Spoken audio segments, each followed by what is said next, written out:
Terpilih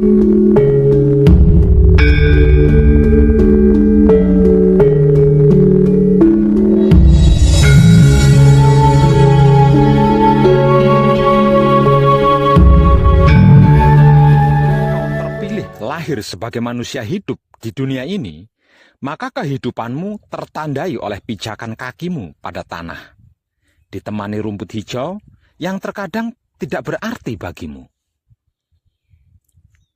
Namun, jangan kau anggap bulan yang jauh terlalu menarik pikiran, batin, dan syahwatmu, karena panca indera cenderung menipu. Jangan pula kau anggap pesona pelangi tidak tertandingi, karena biasanya hanya sementara dan fata morgana. Cukup kau syukuri saja dengan kesadaran rasa cinta kasih sayang yang sadar hidup. Pada hijaunya rimbun, mawar yang setia tertancap kokoh, menyatu bersamamu. Walau kadang mawar itu harus melukai, karena memang ia tercipta berduri.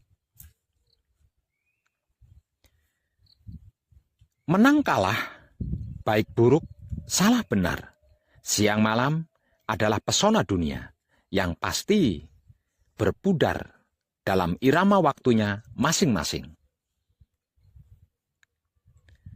Permainan dunia serupa senja yang akan hilang tertelan kelam. Dan malam kelam pun akan sirna tergantikan pesona hangat sang surya. Nikmati dengan pikiran atau otak yang bernalar, syukuri dengan batin atau hati yang bernurani, dan sadarilah dengan syahwat atau kelamin yang tidak terganggu sirik dan dengki. Laksana lebah. Kadang kau merasakan sengatnya, walau yang kau tuju adalah madunya. Janganlah kamu mencintai, mengasihi, dan menyayangi dunia dan apa yang ada di dalamnya. Jikalau orang mencintai, mengasihi, dan menyayangi dunia dan isinya, maka cinta, kasih sayang akan romo tidak ada di dalam putra itu.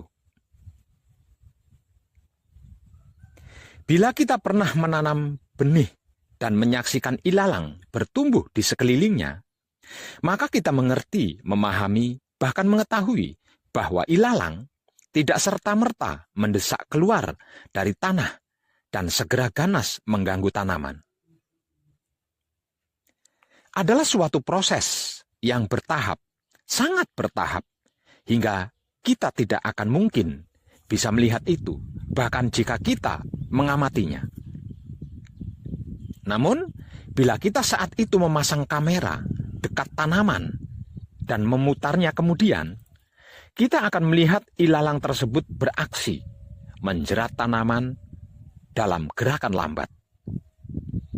Romo menyampaikan perumpamaan tentang benih yang jatuh di berbagai jenis tanah yang berbeda.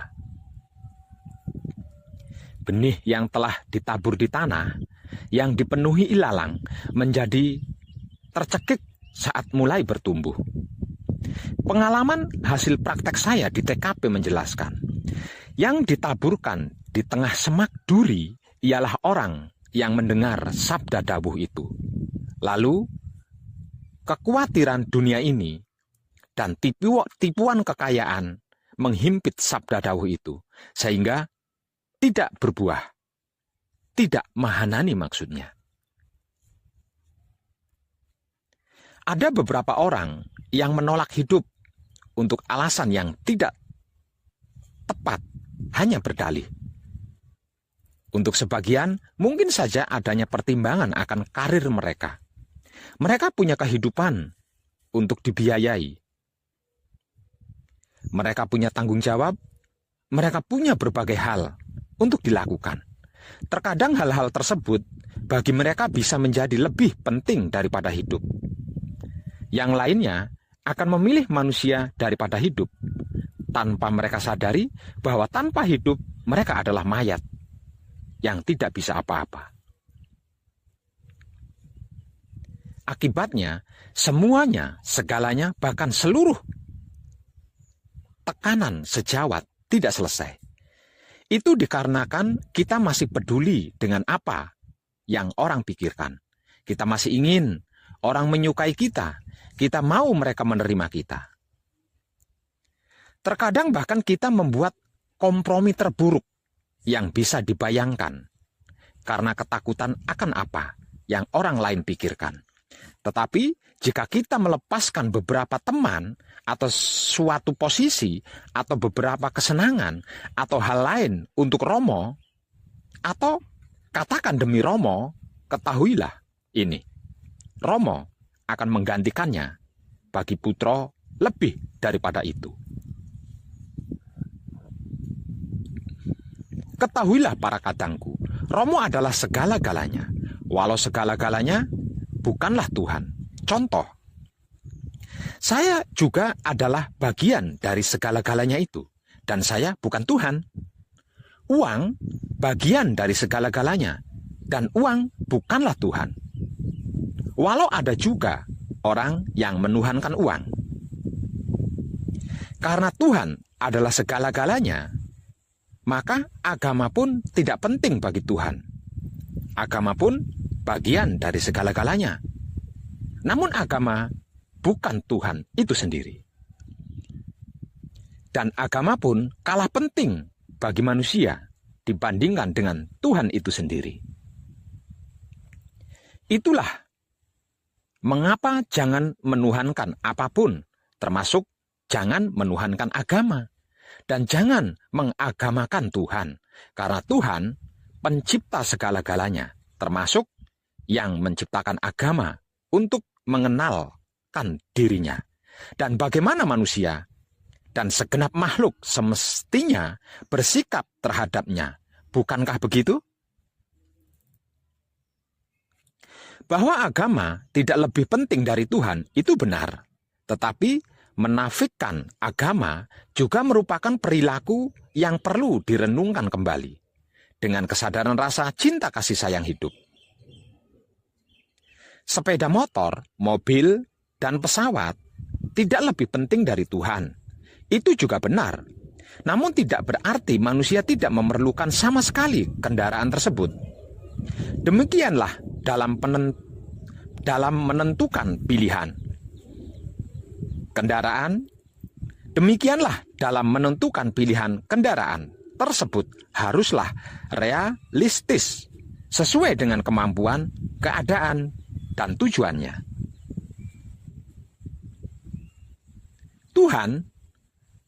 Bahwa Tuhan lebih penting dari agama itu benar. Namun, jangan sampai kita keliru menyembah Tuhan yang seharusnya.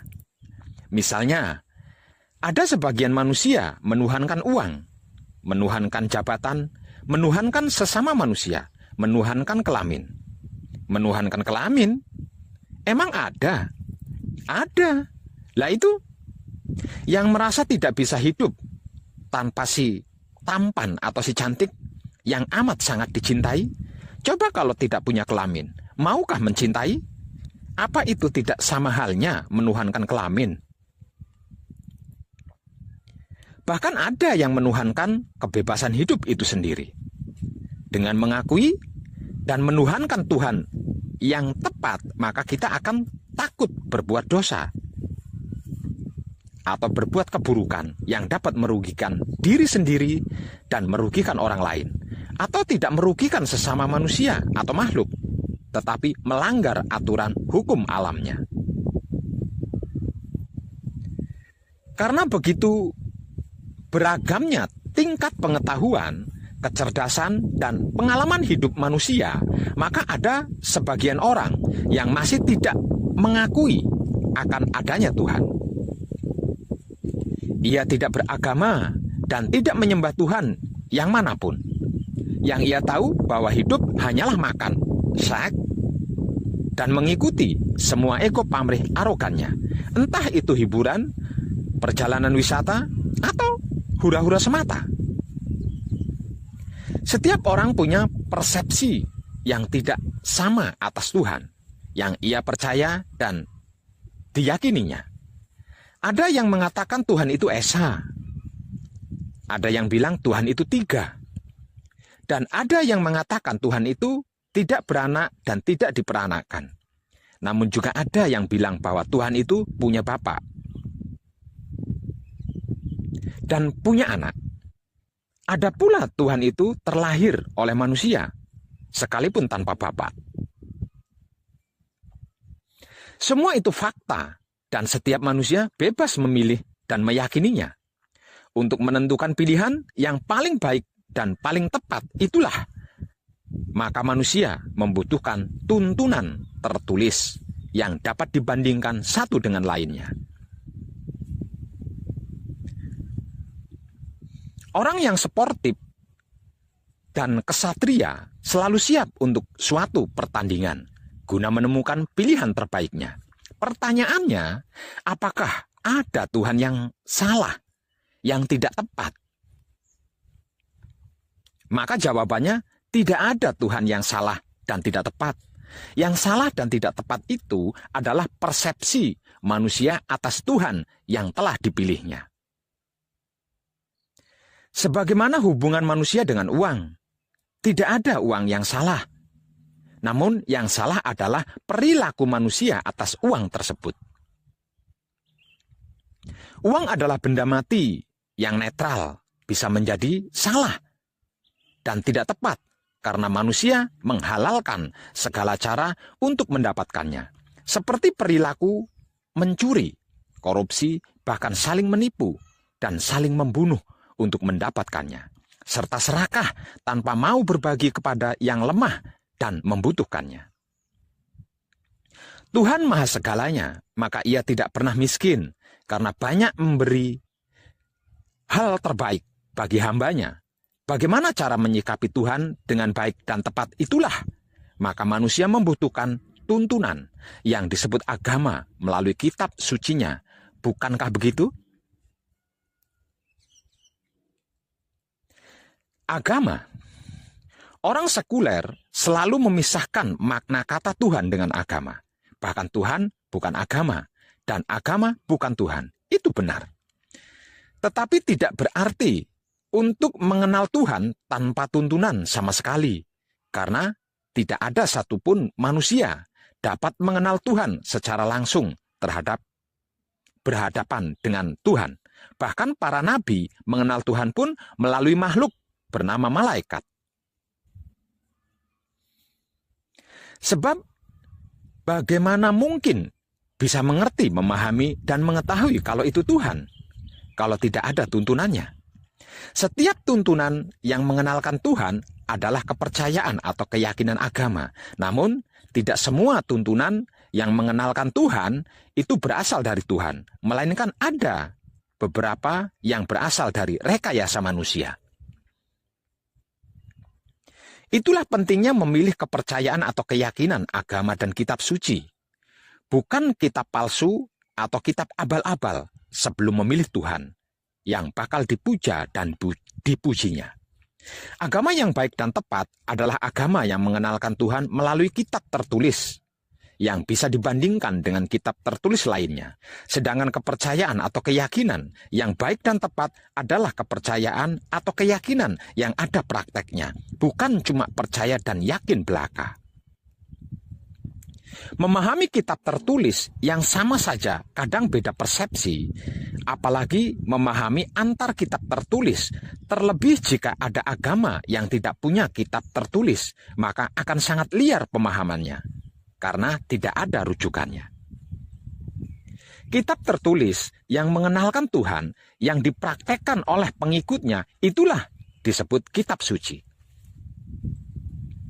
Kitab suci benar-benar akan suci jika yang membuat adalah Tuhan melalui para nabi, bukan dibuat oleh manusia biasa yang penuh khilaf dan dosa, apalagi kitab suci yang sering direvisi.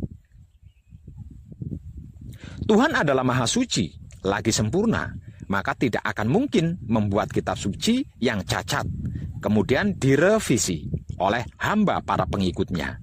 Jika ada kitab suci yang direvisi oleh manusia, maka itu berarti manusia lebih pandai daripada Tuhan yang disembahnya. Jika itu terjadi, maka akan sangat aneh. Mestinya Tuhanlah yang wajib berterima kasih pada manusia yang telah menolongnya. Bukankah begitu? Pilihan. Setiap manusia punya kebebasan dalam memilih. Namun setelah memilih, ia harus konsekuen terhadap pilihannya itu. Tidak bertuhan atau ateis saja dibolehkan bagi negara tertentu, di tempat tertentu, apalagi sekedar beda agama. Dalam Islam berlaku prinsip bagimu agamamu dan bagiku agamaku. Aku tidak akan menyembah Tuhan yang kamu sembah dan kamu tidak akan menjadi penyembah Tuhan yang aku sembah. Ini menggambarkan ada peluang manusia dalam menentukan pilihan agamanya. Namun ingat, agama itu bukan Tuhan lo ya, dan Tuhan itu bukan agama. Saya pun berhasil menemukan dan mengenal hidup saya yang tak lain dan tak bukan adalah guru sejati saya atau roh suci Tuhan yang diutus menuntun diri saya awalnya melalui agama. Bahkan semua agama menjadi jalan awal laku spiritual hakikat hidup saya. Tidak ujuk-ujuk atau serta-merta langsung bisa berhasil. Jadi, jangan sok dan munafiklah. Tidak ada satupun keberhasilan yang tanpa proses. Bukankah begitu?